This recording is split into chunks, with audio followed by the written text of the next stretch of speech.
High, ব্যবসার কি অবস্থা? বস, ব্যবসার অবস্থা বেশ একটা ভালো না, খুবই খারাপ। মনে হয় না আমাদের এই সাইটে টিকিয়ে রাখা যাবে।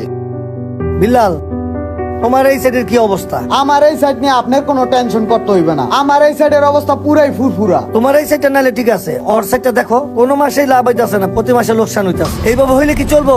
আমারটা তো ফুরফুরা চলতেছে বস। সামনের মাসে খাতা ক্লোজ করলেই দেখতে পারবে আপনার ব্যবসা কই থেকে কই নিয়ে গেছি, কতটা উন্নত করছি আর কতটা ডেভেলপ করছি।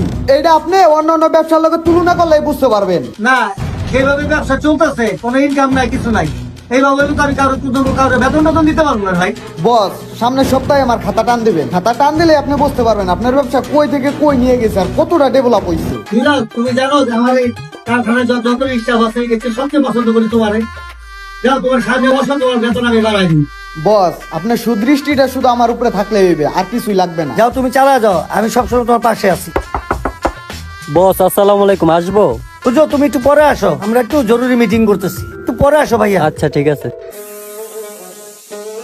ওকে, ঠিক আছে বস, তাহলে ঠিক আছে, আমরা যাও, সবাই আসি। সবাই মনোযোগ দিয়ে কাজ করবা।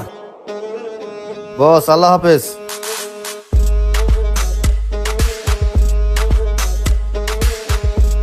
দাদি, ওই যে দেখো তো, যে সূর্য একটু ডাক দাও তো। ঠিক আছে বস। সূর্য, ভিতরে তোমার বস ডাকে।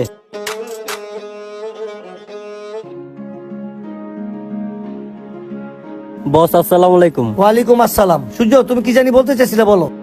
বস, বলতে চাইছিলাম কি, বাজারে দ্রব্যমূল্যের অনেক দাম, বুঝছেন।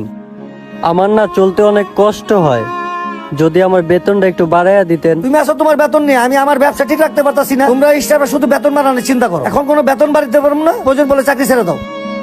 না না বস, প্লিজ এমনটা কইবেন না। আরে আমি হাত চড়ো, আমি আমার ব্যবসা ঠিকাইতে পারতেছি না, তুমি আইসো তোমার বেতন বাড়ানোর লেগে। আগে আমার ব্যবসা ঠিক করি, পরে তোমার বেতন বাড়ানোর চিন্তা করবো না। কি কইছি বুঝতে পারছো? যাও, যদি আমার ব্যবসা ঠিক হয় তারপরে বেতন বস, বাড়াই দিব। তারপর আপনি একটু ভাইবা দেখেন, আর পারলে আমার বেতনটা একটু বাড়াইয়া পরে আমি দিবেন। ভাইবা দেখবো না। এখন তুমি যাও, মনোযোগ দিয়ে কাজ করো, আর সময় হইলে তোমার বেতন অটো বাইরে যাবো। আচ্ছা, ঠিক আছে বস। যাও, মনোযোগ দিয়ে কাজ করো। আসসালামু আলাইকুম।